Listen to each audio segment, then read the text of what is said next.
has candy never fucking helps. I just know this one's gonna go long. I wish I had some fucking pasta. Do not wiggle your eyebrows at me. About going long. I quit. You know what doesn't quit? New episode of Soon to Be a Major Motion Podcast. The movie where we watch shitting fuck.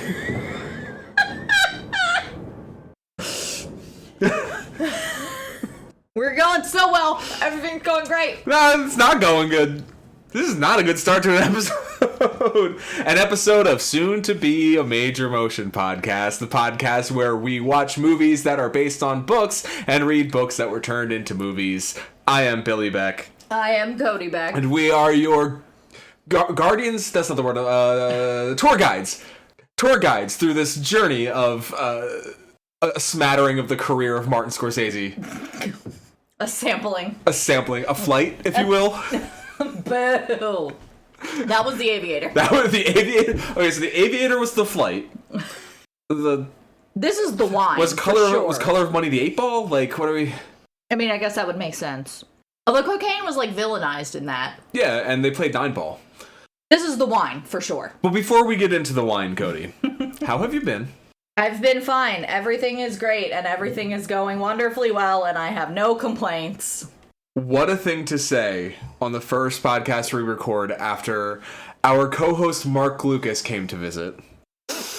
Yes. We had a blast. We had a wonderful time when Mark flew in this past weekend. We went to see They Might Be Giants in concert, which was incredible. It was a blast. They played one of my favorites of theirs as their encore, Birdhouse in Your Soul, and I lost my shit. I said this on Blue Sky, but I've never seen so many randomized Sims affectionate in the real world. And affectionately, I've never seen so many of those Sims cheer so loudly for an aging hipster with an accordion. But here we are. It was a great time. It was a blast. Super fun. Just great energy in the building. That was my first time at the Orpheum, too. Same.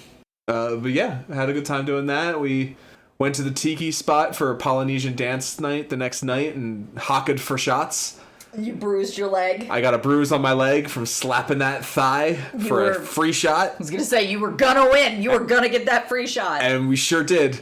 Yeah, no, it was a good trip, good visit. Always good to see Mark in person. In like 6 weeks, there will be an episode of The Treatment, a podcast about stories, wherever you get your podcasts out that we recorded while he was in town. So, yeah.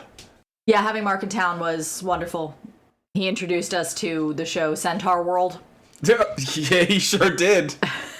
It's on Netflix. It's fucking great. And it's horrifying in a cute way. It's like My Little Pony, except horrifying. Like... How do I want to... It's labeled kids, and I'm not sure that's correct. It's for children the same way Happy Tree Friends was for children. Would you be surprised if I told you I wasn't allowed to watch Happy Tree Friends? I would in no way be surprised that... Because I wasn't allowed to watch actual things for children back then. I wasn't allowed to watch Power Rangers because it was too violent. Really, I just think my mom didn't like it. Same, but actually the violence thing? So, the thing that was very funny is there was a girl who was hyper-religious. Like, couldn't watch cartoons because it was satanic. Who was obsessed with the Power Rangers. And that was, like, the only TV show. So I would go over to her house and watch it. Nice. I did not have friends. Speaking of our friends, Mark had a safe flight back home to a part of the country that is featured so heavily in this week's episode. That's right, we are talking about Martin Scorsese's 2019 adaptation of Charles Brandt's 2004 book, I Heard You Paint Houses, also known as The Irishman. So, fun fact, after the movie came out, they retitled the book. It is now called The Irishman. You know what's fucking stupid? The movie is called I Heard You Paint Houses. That appears on screen twice before The Irishman appears during the end credits. Also, I'm just gonna read to you the ridiculous full title of this book, which is I Heard You Paint Houses, Frank the Irishman Sheeran and Closing the Case on Jimmy Hoffa. So, I was going to ask you to briefly synopsize what the book is about, but it sounds like the title does that. I don't want to say it's a memoir, because it's not written by Frank, but a lot of his work, it's from recorded conversations. Okay, so how is it structured? Like, how is the story, as it were, presented? So, honestly, it starts in media res. It starts on July 27th, 1975.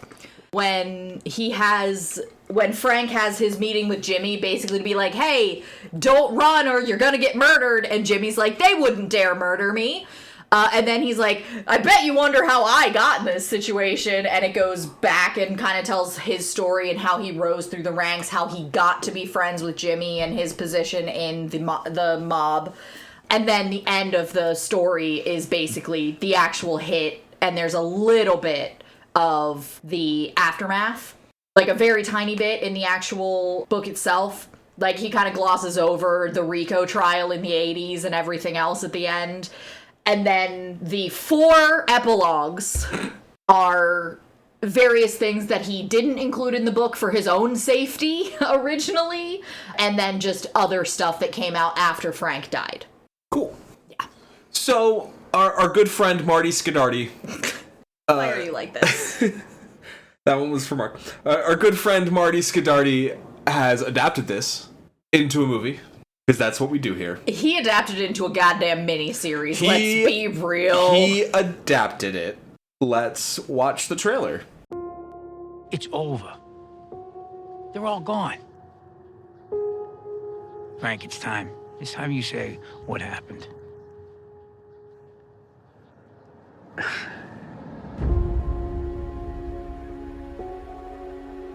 Frank, I want you to meet my cousin, Russell Buffalino. Better watch. There's a lot of tough guys around here. Did he tell you? You're not afraid of tough guys, are you? I didn't think so. I was one of 1,000 working stiffs until I wasn't no more. You got a good friend here. You don't know how good a friend you got. Russell, he took a shine to me right away. After a while, he started giving me little things to do. I know you read a lot of things about me. I just want to say I'm sorry. I know I wasn't a good dad. I know that. I was just trying to protect all of yous. From what? You didn't see what I see, what I've been through. A friend of ours is having a little trouble. A friend at the top. Hiya, Frank. This is Jimmy Hoffa. Glad to meet you. Big business and the government is on the attack. You want to be a part of this fight? A part of this history? Whatever you need me to do, I'm available.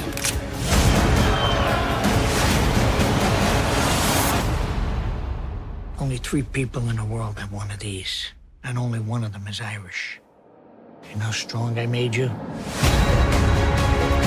I know things they don't know I know. He said that? You sure he said that?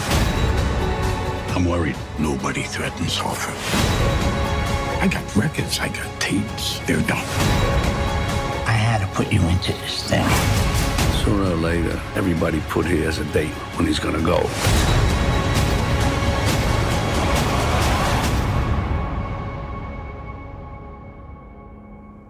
I know how you feel, Frank. Trust me, I know how you feel. We'll bring you back after you get your car.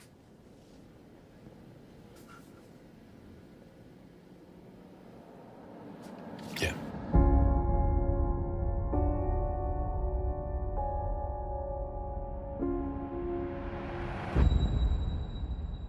Frank, the Irishman Sheeran, recounts his illustrious career as a truck driver, union leader, painter of houses, carpentry, and that time he killed Jimmy Hoffa. So if you're listening to this and getting really excited that we're going to do Jimmy Hoffa conspiracy theories, this ain't that kind of podcast. Go find a history one. We're talking about movies and books. But also... We're not going to get into the...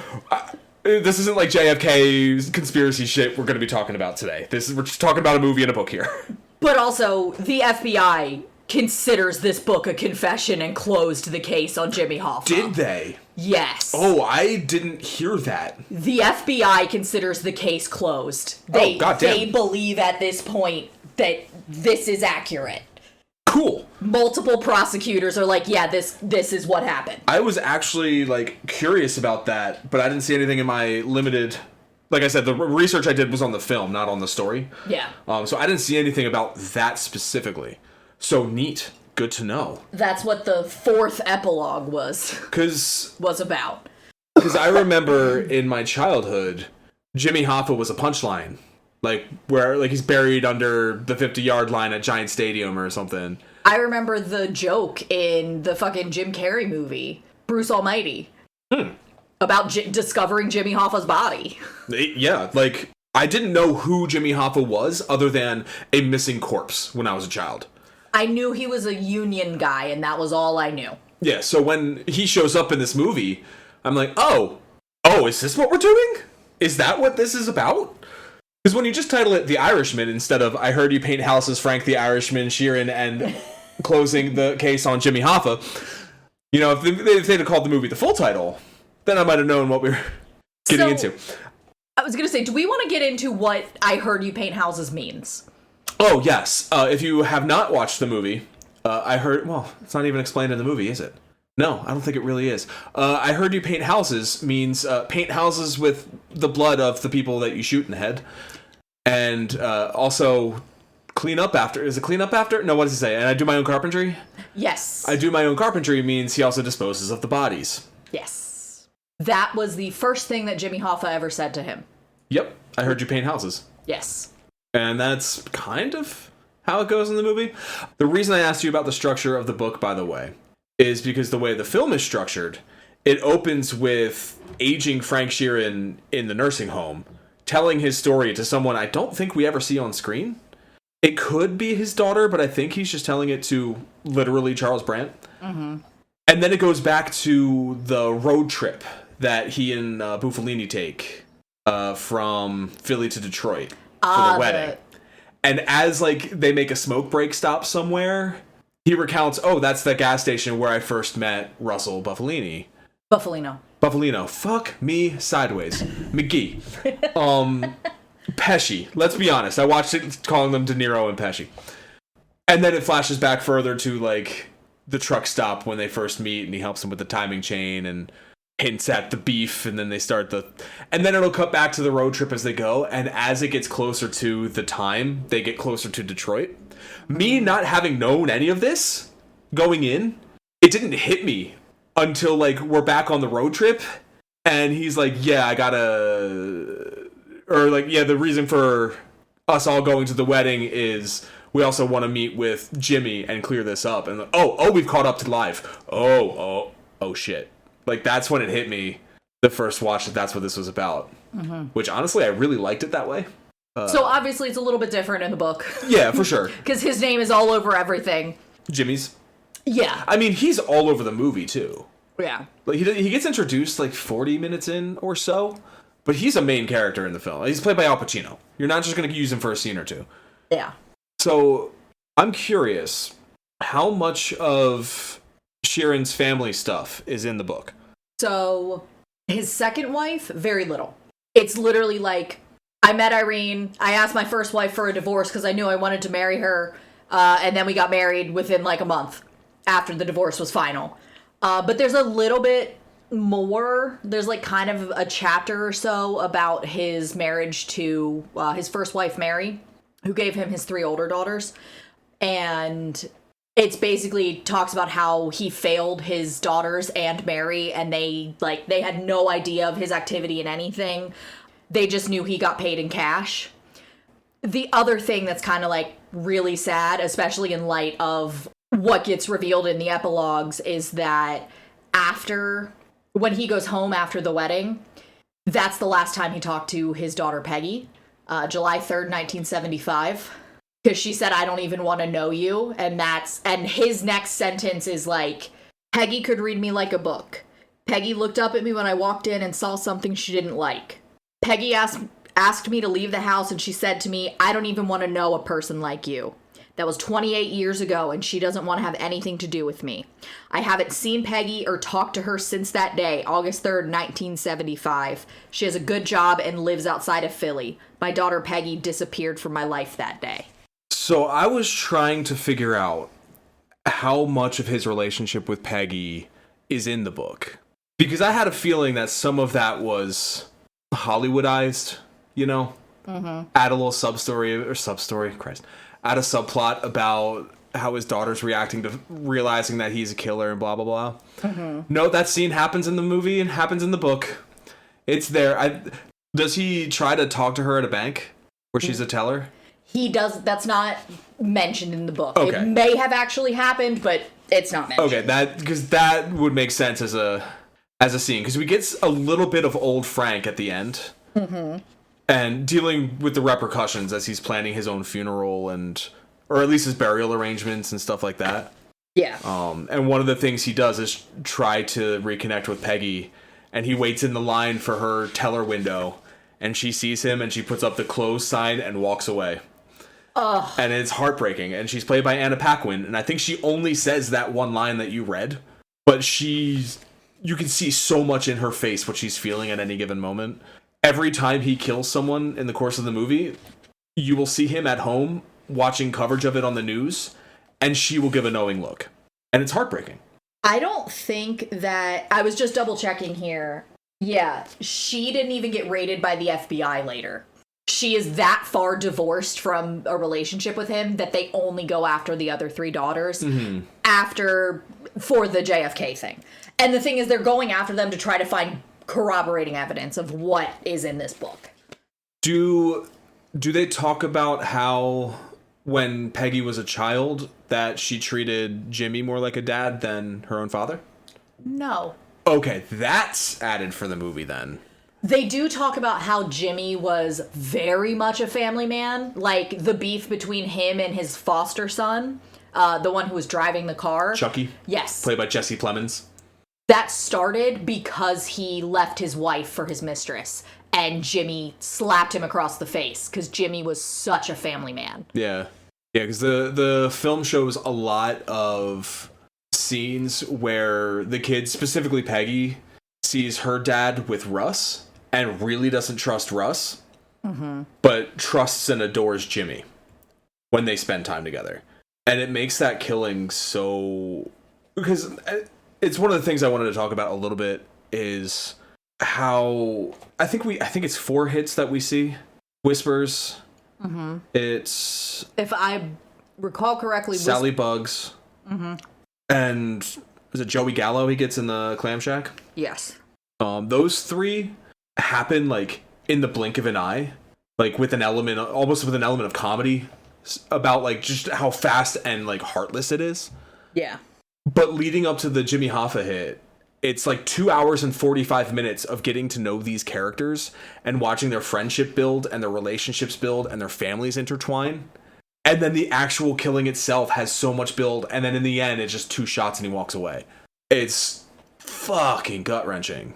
It is the opinion of the author and the opinion of Dolores, his, I think, oldest daughter, that killing Jimmy was different for him than anyone else because he was friends with Jimmy, which is why he had to be the one to do it in the eyes of the mob.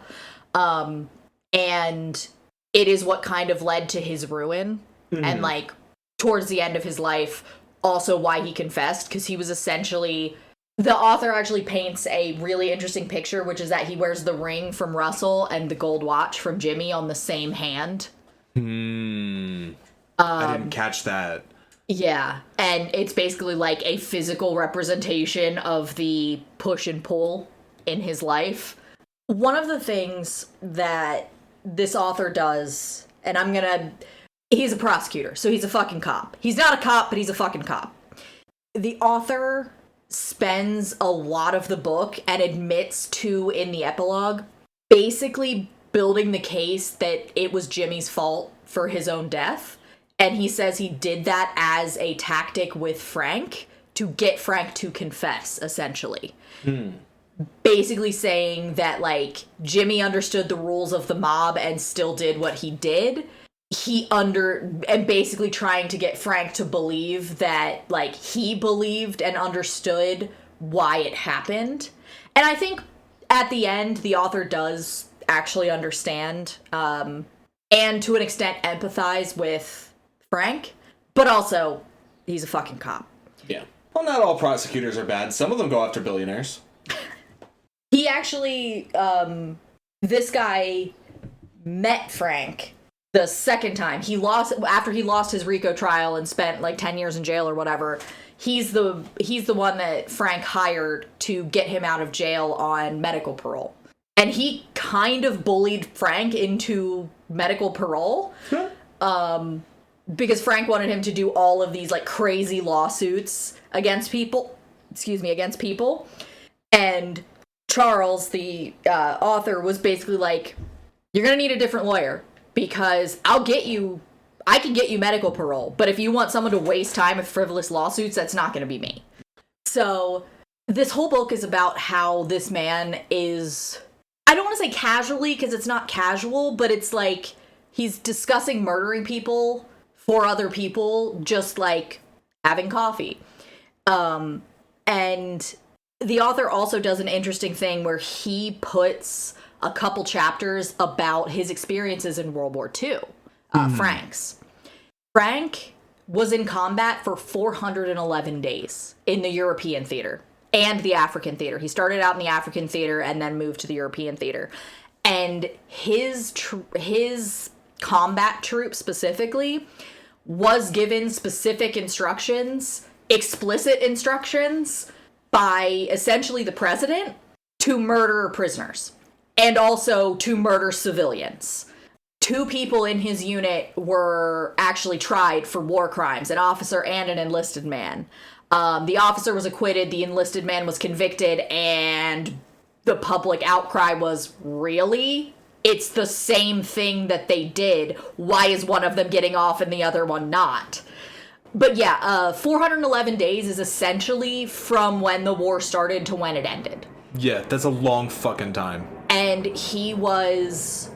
The descriptions that he goes into of the combat time, he says at first it was almost impossible to get that information out of Frank. He was more tight-lipped about his combat experience than he was about killing Jimmy Hoffa. And what he describes is essentially hell in hell. It's like a special level of hell that he experienced. Yeah. Basically, if there was a major battle in Europe, in Italy or France, especially towards the southern coast, this poor man was involved in it. He was present at the liberation of Dachau. Jesus. Yeah. That's not in the movie. Yeah. But some of the war crimes are, but not Dachau.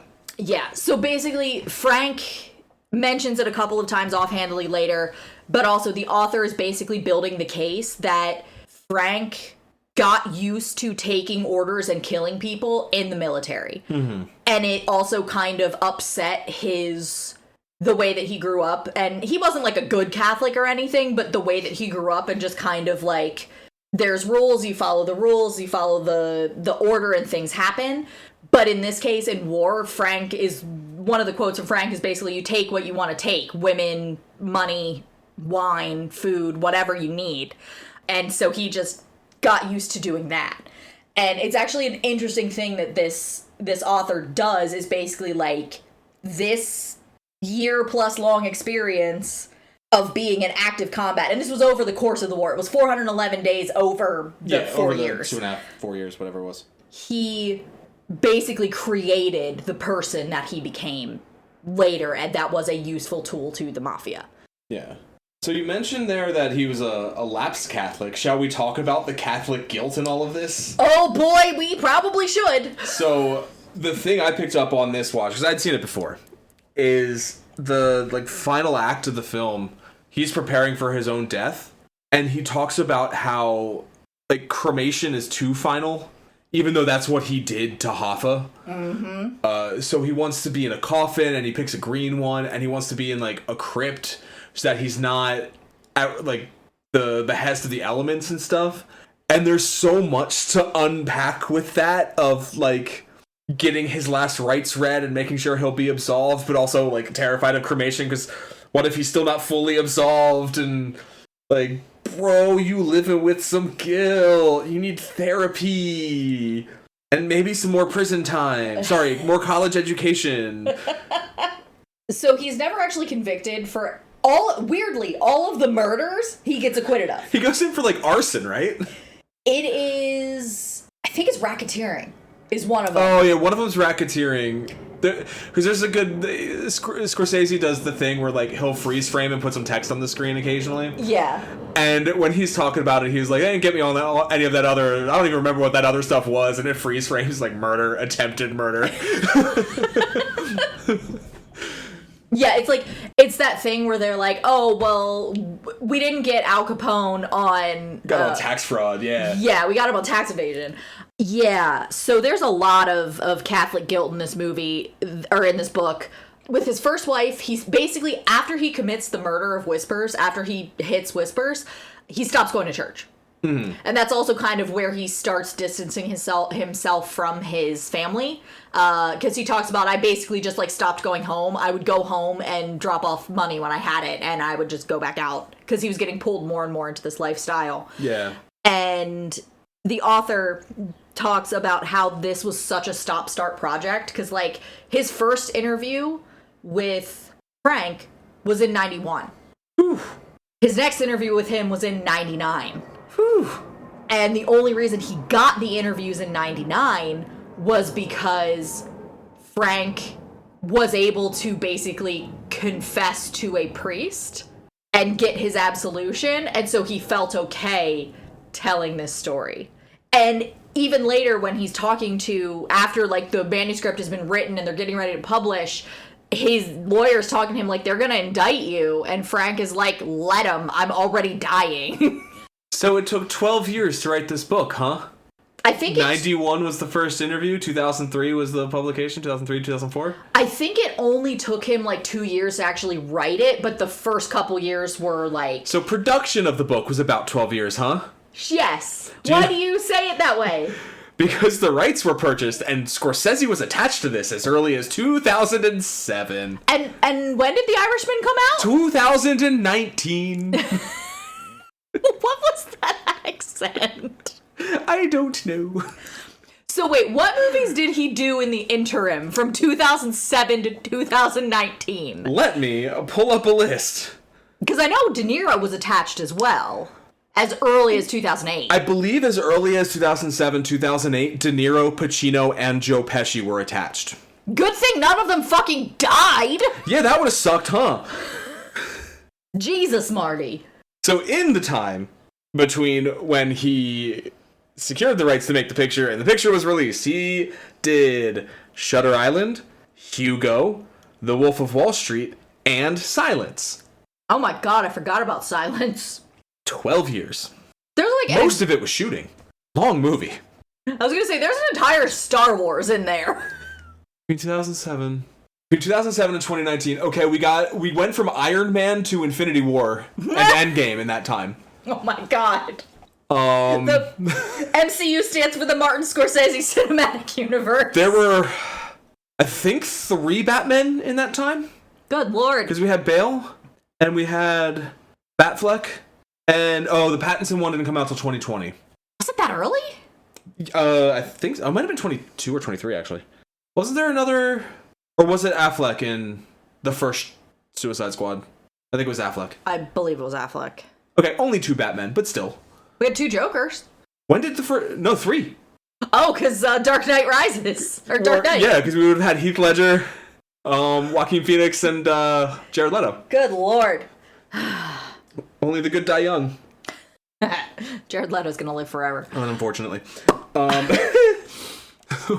When he started working on the movie, I was in high school, and when he finished working on the movie, I was in my 30s.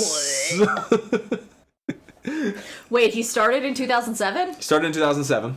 Fall or spring? I did not get that far. We met and got married.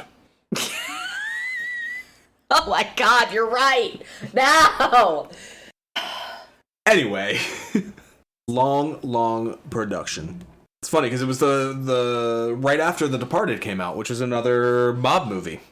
Mr. Schidardi has done quite a few mob movies. So first of all, we had a topic that we wanted to bring up, and what is it about mob movies is so intriguing to audiences that we keep going back to them? We keep going back to the same, especially like this era of the mob, 40s, 50s, 60s, into the 80s and 90s with like Goodfellas. So something that I don't believe is in the movie, but is in the book, and I'm going to consult my notes here.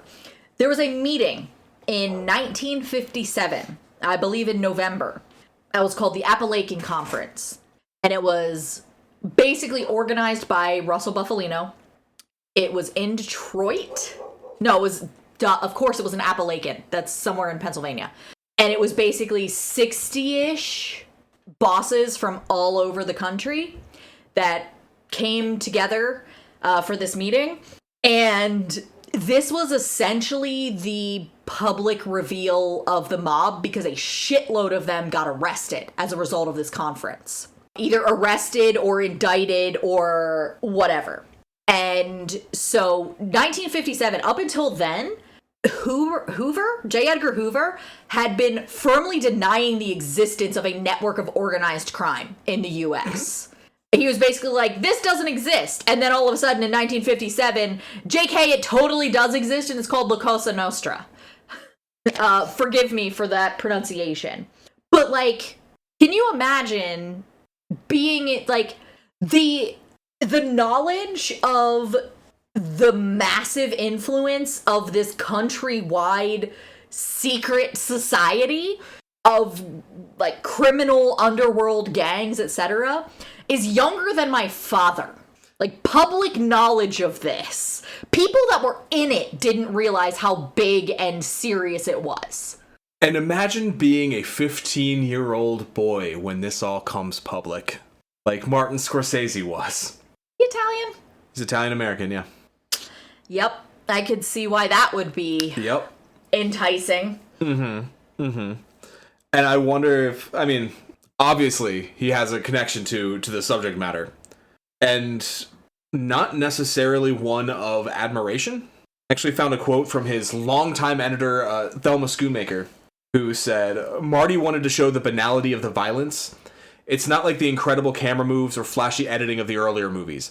Victims are killed in an instant, often in very simple wide shots. And his brilliant idea of slamming the titles in front of the audience, describing how various mob characters die, was a way of showing that being part of the mafia is not a good idea. And now that I'm just spitballing here, but going back to the theme of, like, Catholic guilt, I wonder, because she mentioned his earlier movies being flashier, like thinking of Goodfellas, Casino. I wonder if he felt a little bit of guilt about making the mafia look cool and wanted to repent a little bit with The Irishman. I feel like it's also interesting because, of course, with Goodfellas and Casino, he would have been a much younger man and a much younger filmmaker. Oh, yeah, 20 years. Yeah, and to 30 years younger, yeah. And not only has he aged, but the world has changed in the meantime. Mm-hmm.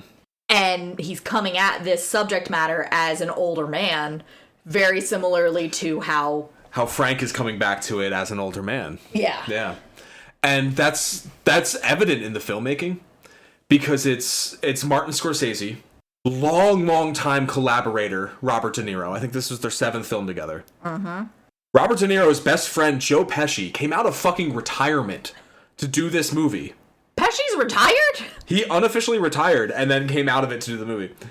They had to ask him 50 times before he said yes. At what point does it stop being asking and start being pestering? Right? The only one who hadn't worked with Scorsese before was Pacino. And he described the whole process as being like it was filming movies in the 70s. Huh. Like, they did it old, even with the de-aging, which we'll talk about, might as well do it now. The way they did the de-aging was instead of putting the ping pong balls on their faces and slapping them in front of a green screen, they shot them with a rig that had 3 cameras on it, and I think 2 of them were infrared, and then 1 was the actual film camera.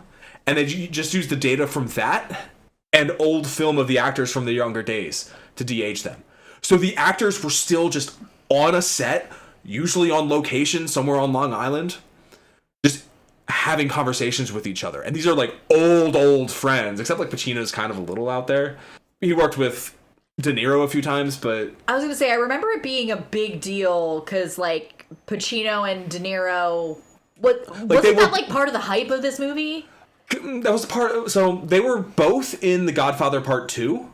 Oh yeah, but they didn't share the screen. Yeah. The first time they shared the screen was Heat by Michael Mann, and that was like a big deal because I think Pacino's chasing De Niro in that movie. Yes. And it's like halfway through the movie, they finally are in a scene. They sit down at a diner and have a conversation, and that's like Leave the centerpiece. Take the cannoli. Is that Heat? That's Godfather. Okay. Do you think Frank Sheeran watched The Godfather? So, fun fact, he did. He actually described Marlon Brando as the closest to how Marlon Brando's portrayal of Don Corleone is the closest to how Russell Buffalino actually acted. Interesting. Yeah. Because I guess it would have been interesting to see Pesci do that, but also who would believe that, you know? It's interesting. Like, it would be like, why is Pesci doing a Brando impression? Come on, you're better than this. It's interesting, like, because of course all of those names, they've all been in multiple mafia movies. Mm-hmm. They've all been in Godfather movies. Pesci was in The Godfather? I think he was in one of them, right? Wasn't he in 3? He was in Goodfellas. I know he was in Goodfellas. I've never seen 3, so I don't know. I'll double check. Joke here about there being a third Godfather, because it's, you know, notorious for being the worst one. He kind of fixed it. Oh, he wasn't. I'm misremembering. Are you thinking Goodfellas? I might be thinking of Goodfellas, yeah. It's interesting because, like, you've got, from Godfather Part 2, you've got De Niro playing the father, and you've got Pacino playing the son. Mm-hmm. And in this, you have kind of the opposite. Yeah, Pacino's playing the father figure to yeah Frank and to Peggy. Yeah. And that must have been a fun dynamic to kind of play with. Even though they didn't share the screen in Godfather, it's that kind of... So... There was something that was happening while I was reading this book, and this book is dry. It's not bad. Oh yeah, if it's wet, the pages will stick together. I'm gonna hit you. No. With this book. No, don't. Ow! You hit! Stop that! Oh, it hurts so bad! If I were wearing my ring, I would take it off. That would be funnier if there was a video element to this podcast. So... when they kept talking about stuff and stuff kept coming up, it's like, oh yes, I killed this important mob guy and I was here for this important mob meeting and I know a little bit about the JFK assassination and I was here for this conversation about how RFK was gonna get killed and I was here for this murder and that murder and I was present for I killed Jimmy Hoffa. I'm just like, who is this guy? The fucking Forrest Gump of the goddamn mob? Yes. And then... yes, he is. In... Someone refers to him as that, right? Please? Page 313 of this edition. It was troublesome enough for the credibility of the Irishman that, like Forrest Gump, Frank had been involved in so many things at such a high level. Yeah, it's just like so much of all of this was just, how the fuck were you here for this? How is this one guy present for all of this goddamn shit? Well, when he's essentially Jimmy Hoffa's bodyguard, and Jimmy Hoffa is the bank that supports the mob's endeavors. Mm-hmm. Did they explain that in the movie? Yeah. Like how that worked? Okay. Yeah, from the pension fund, basically. Mm-hmm. Banks wouldn't give the mob money to build casinos, so Hoffa did. Yeah. And then when he was in jail... paid out on the points. When he was in jail, fucking Fitz was just giving out free loans to everybody. And not collecting the payments. Correct. Yeah. So, we've talked about it a little bit, but do we want to do a quick cast? Yeah, I'll run down the people behind this real quick. Directed by Martin Scorsese. Previously to this, he did Silence. After this, he did Killers of the Flower Moon. Coincidentally, he became an Italian citizen in 2018. Oh, neat. It was written by Steven Zaillian, who won his Oscar for Schindler's List. Yup! Also did Moneyball and Searching for Bobby Fischer. Okay. Frank was played by Robert De Niro, Godfather Part 2, Taxi Driver, Silver Linings Playbook. Jimmy Hoffa was played by Al Pacino, you know, Scarface, The Godfather, Heat. Russell Buffalino was played by Joe Pesci, you know, Goodfellas, JFK, Home Alone. Bill Buffalino, his cousin, the lawyer, was played by Ray Romano. of Everybody Loves Raymond and Ice Age fame. Why is that weirdly perfect casting? He is great. Because he does not feel like he belongs, and that is absolutely intentional. It is wonderful. Peggy Sheeran was played by Anna Paquin. She won her Oscar for The Piano at age 11. Yup. She was also in X-Men and probable future episode of the pod, Jane Eyre. Yay. Am I pronouncing that right, or is it Eyre? Air. Jane Eyre. And Angelo Bruno was played by Harvey Keitel from Thelma and Louise, Pulp Fiction, Bad Lieutenant. Fucking sure. Are there any other characters? Those are the biggest names I grabbed. Do you want to know who played anybody else? The redhead, Francis John. Was he in the movie? Oh, John the Redhead, played by James P. Harkins. Yes. He played a police officer in The Many Saints of Newark and an LA detective in The Accountant 2. He's not a... He got a cop face, okay. He's got a cop face. Yeah, he was one of the people that ended up putting Frank in jail later, because he basically made a deathbed confession. Well, but it's interesting, because Frank Sheeran is like, nobody blames him for that, because he was on so many drugs as he was dying. But yeah, that's kind of... I mean, there's like all million of the Italian names. He used their nicknames and their real names interchangeably, sometimes in the same sentence. Oh, they never explained McGee. He just would refer to Russ as McGee after a while, and it took me a minute to realize who he was talking about. But go on. So, like, you'll get Tony Giacolone, a.k.a. Tony Jack, and then he'll say that name interchangeably. Then you also have fucking Sam Momo Giancana, and then he'll say Giancana and Giacolone in the same sentence. I'm like, what is happening? There's so many Italian names. Oh, Sally Bugs, who played... Oh, yeah, let's get Sally Bugs in here. Let's talk about some of the people he murdered. Sally Bugs, played by Louis Cancelmi, who was in Killers of the Flower Moon as well, so he made an impression. He's actually pretty good in this movie. Alright. Boardwalk Empire, Billions. Okay. Whispers, not that one. Paul Herman, he was also in Heat. He was in American Hustle. Oh, he was Randy in Silver Linings Playbook. Who's Randy? I don't know, but he played him. He was a caricature artist in Little Fockers. Sure.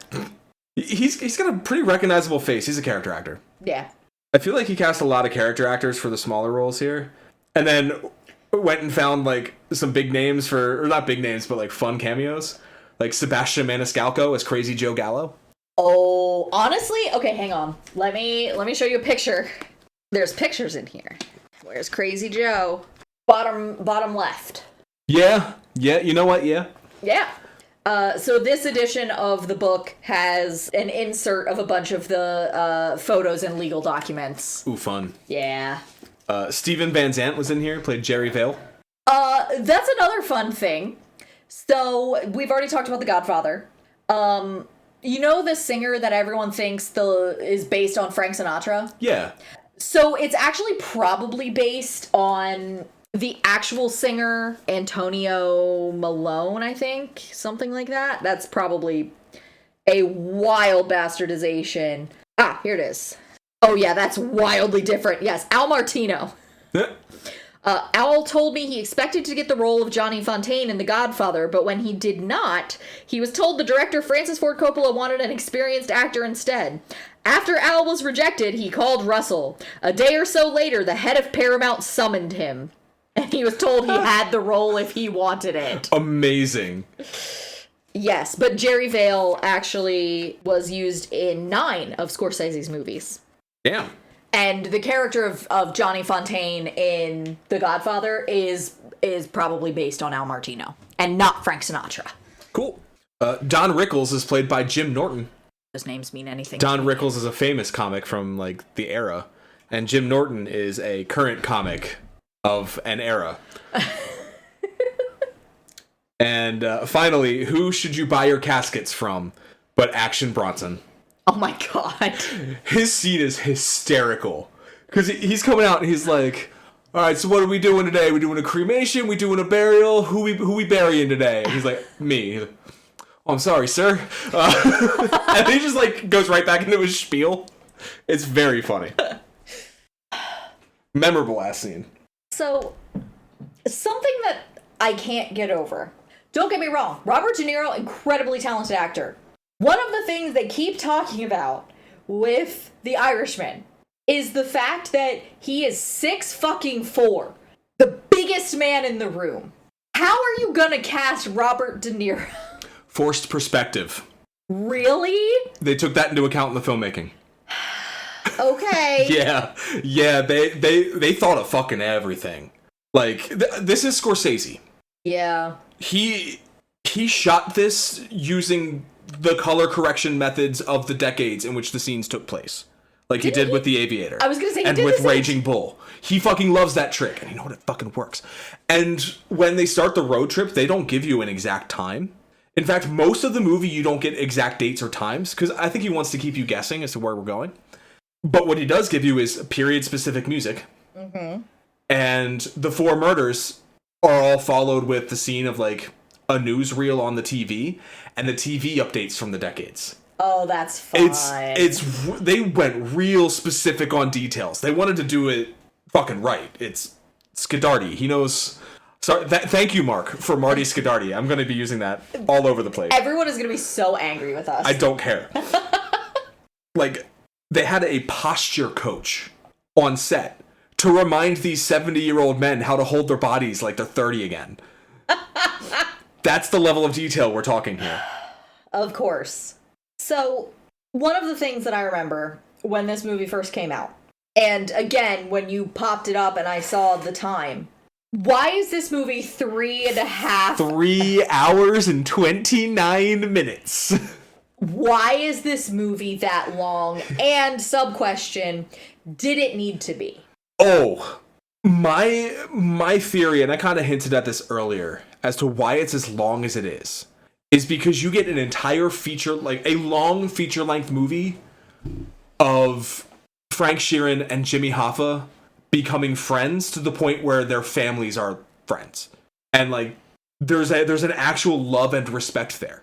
And as you get closer to the day, you can see Frank try multiple times to get through to Jimmy. You need to fucking chill or they will kill you. But he can't say they will kill him because that's legally actionable.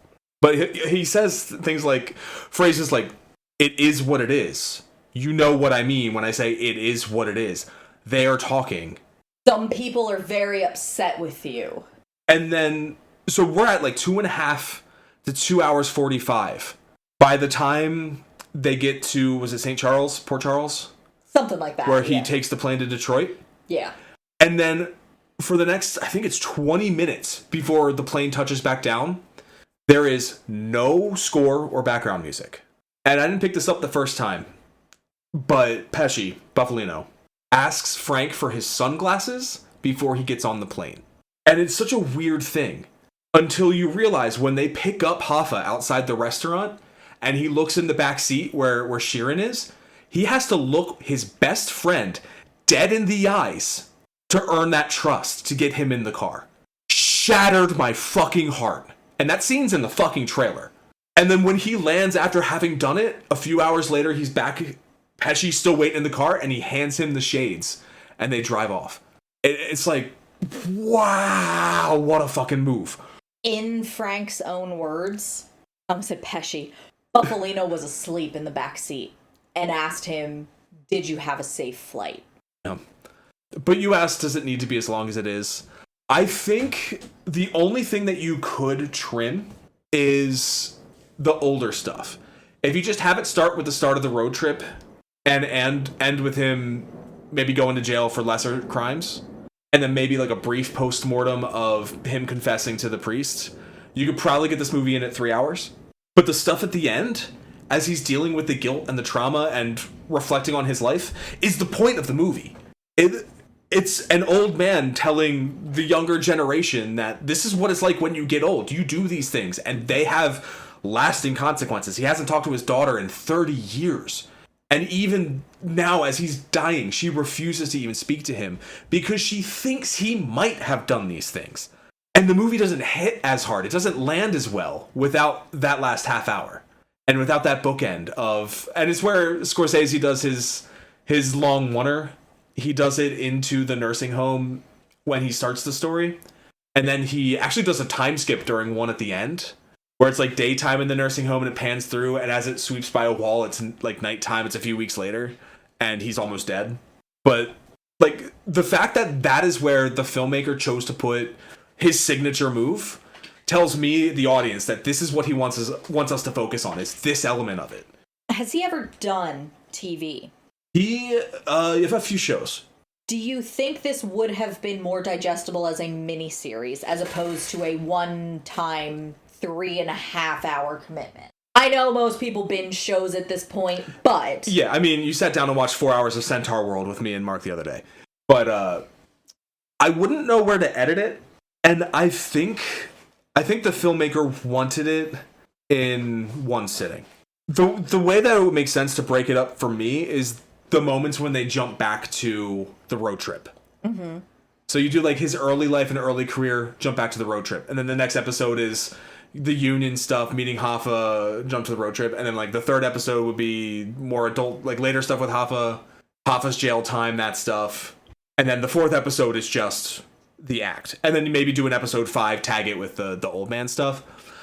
But it loses so much weight if you put a gap in there. It's not that the movie is... It's long, yes. Was I aware it took 3.5 hours to watch while I was watching? To an extent, yes. But the movie has a momentum, like an internal momentum it carries through, that you don't ever really want to stop. There's no spot where you're like, now's a good time to take a break. It's like, okay, now what's the next thing? Oh, we're back here. Why are we back here? Like, so yeah, it's an easy joke to make because of the length of the movie, but I think it stands pretty solidly on its 209-minute runtime. I had to make special plans to watch it, but I can't imagine breaking it up and watching it on separate days. Okay. Whereas something like Zack Snyder's Justice League had designated chapter breaks. That should have been a miniseries. Okay. It is Scorsese's longest movie. What's his next longest? Either Wolf of Wall Street or Killers of the Flower Moon. I know Wolf was the longest before this. I don't know where Killers stands. Okay. So normally I like to have alternate cast, but the main cast was pretty set in stone. Except for that period of time, like between Asks 1 and 50 of Joe Pesci. So the backup plan was put De Niro in as Buffalino, and as Frank, either Pierce Brosnan. No, absolutely not. Or Liam... Oh, wait, sorry. Yes. Never mind. As the Irishman? Yes. Pierce Brosnan or Liam Neeson. Liam Neeson looks like him. I would prefer Brosnan. Also, do you want to know the mistake I just made? Why I said immediately no? Why? What? You said Pierce and my brain went Chevy Chase. No! Oh no. I apologize, Pierce Brosnan. I think he's too charming. Yeah, I still can't see him and not think Bond. Yeah, and Neeson is a little too rangy. I can see Neeson doing it. He's done subtle. I just mean more like I don't know.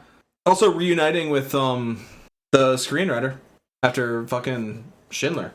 Yeah, that's true. He's got it. I feel like he would have been a little too young, especially in 2008. Now he would probably be better for it. But Ray Fiennes. Oh, yeah. I don't know if he could kick the accent, though. That's a good point. But I do think it would have been interesting to have kind of De Niro and Pacino playing off one another again, where they wouldn't necessarily have that much screen time together, but they're in basically the same role on the opposite sides. Yeah. I liked it better having them actually perform together. Yeah. Because there's a lot of them together in this movie, and they fucking... Yeah. But yeah, like watching these 3 old men who have known each other for 40 fucking years just do this shit, the performances are fucking incredible in this movie. I wonder how much of the, fine energy of Pesci's performance is, oh my god, Marty, stop asking! It doesn't show in his performance, though. Because he's still, like, he's hanging out with his best friend every day.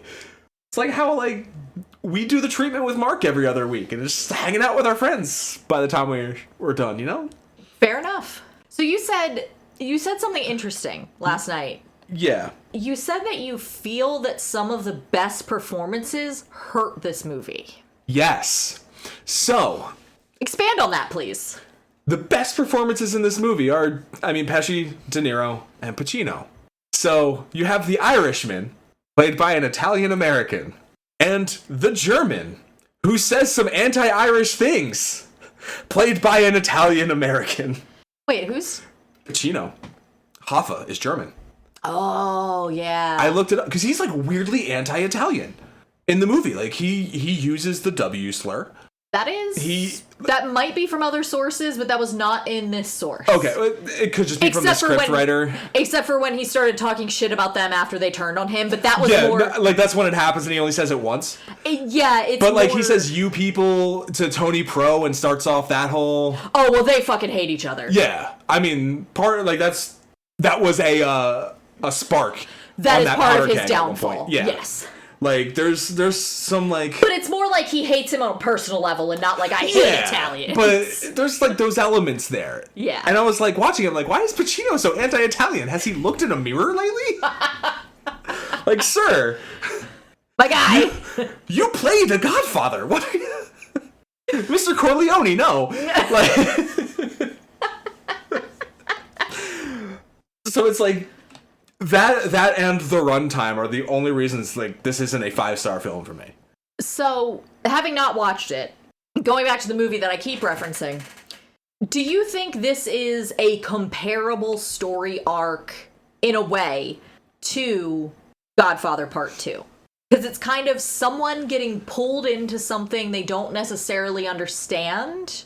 It's kind of a rise and fall type thing. I don't think so, actually. Like, there are some elements that you can relate the two. You've got the guy coming back from the war and joining the mob.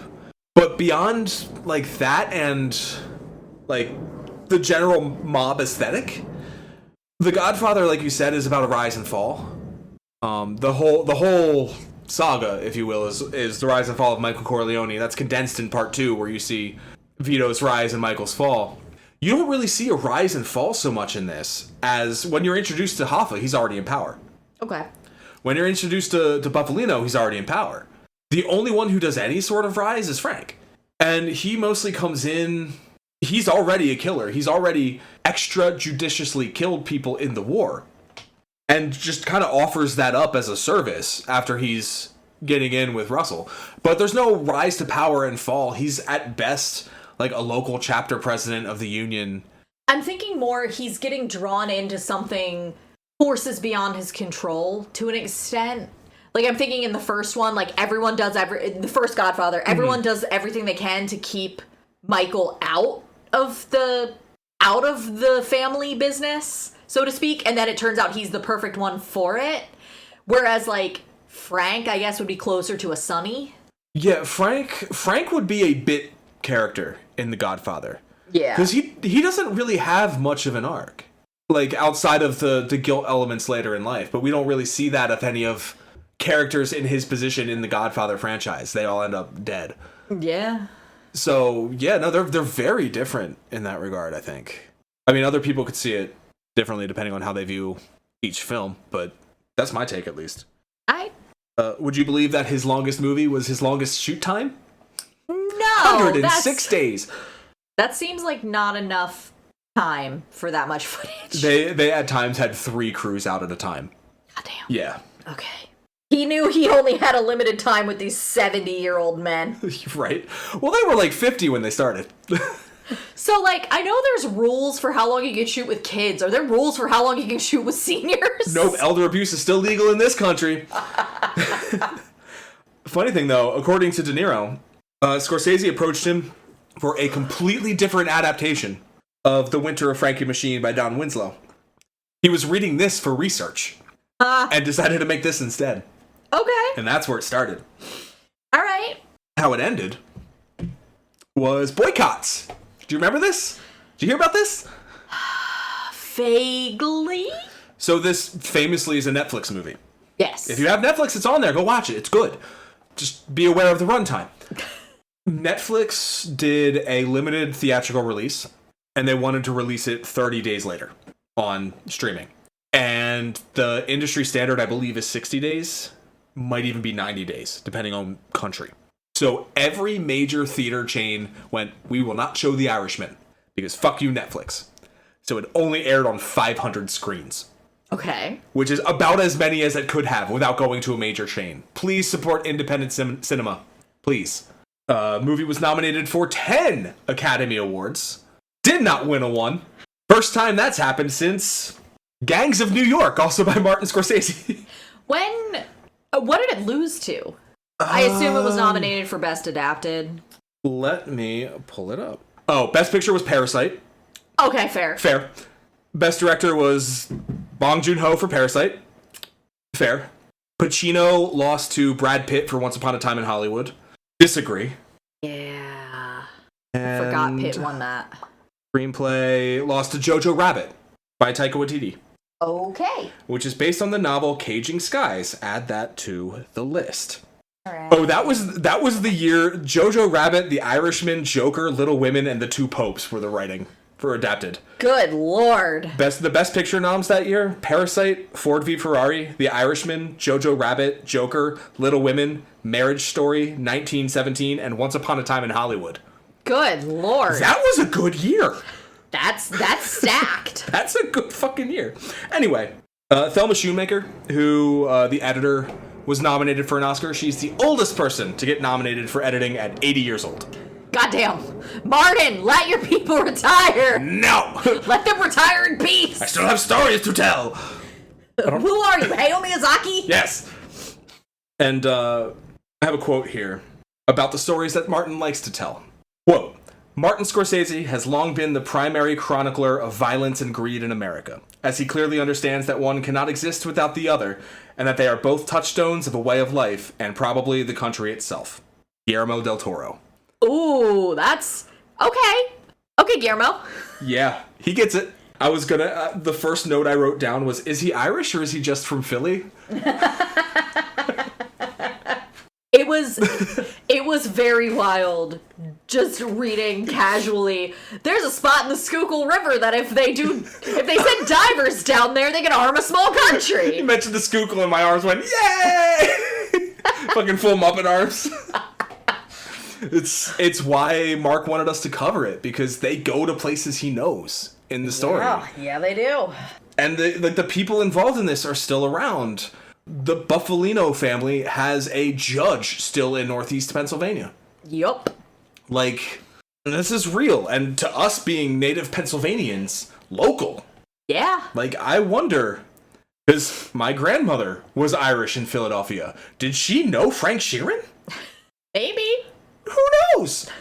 I mean, they do talk about how one of his drivers did time in the IRA. Like, the actual IRA in Ireland. Excellent. Yeah, I don't really have any final thoughts. I mean, it's not as bad as it's not as bad as the Howard Hughes biopic. Or biography. Yeah, thank God. It's still a little dry, and the bits that are written from the actual prosecutor's point of view, not my favorite. I don't really enjoy him.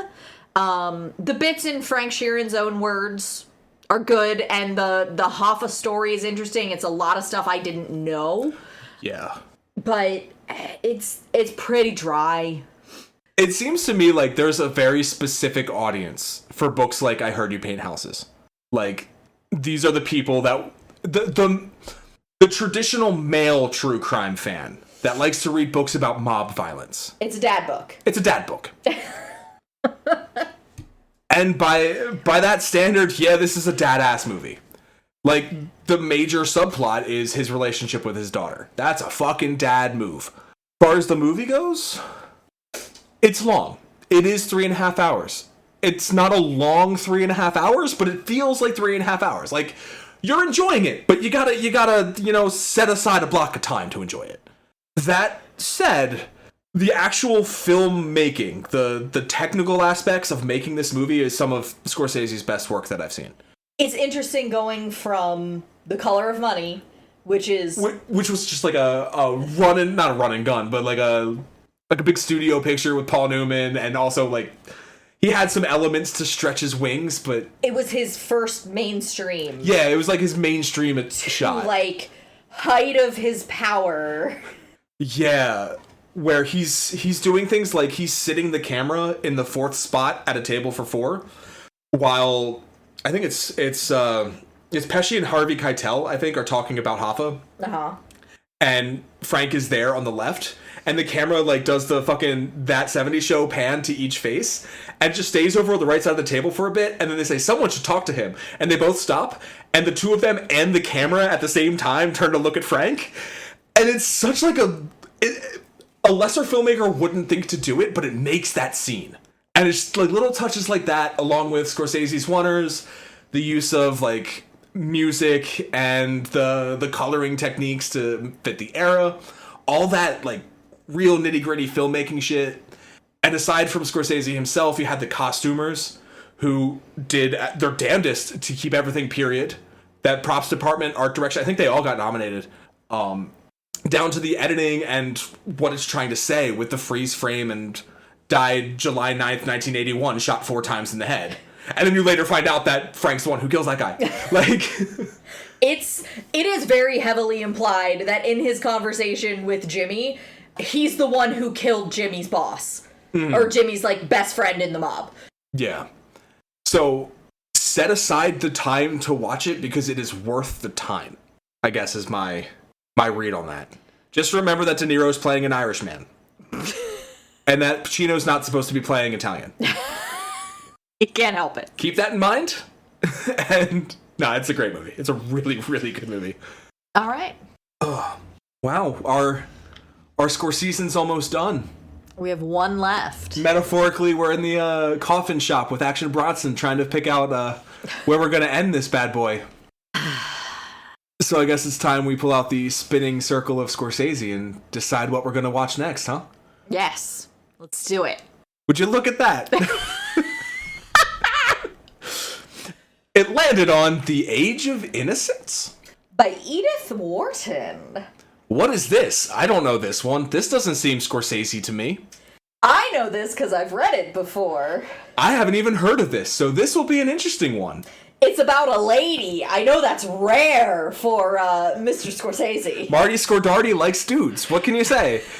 I could have worded that better. You sure could have. I'm glad you worded it that way, though, because you used a fake name. So we're not going to get whacked by the Hollywood mob. Woohoo. So film, The Age of Innocence, 1993, also on Netflix. Okay. Would you look at that?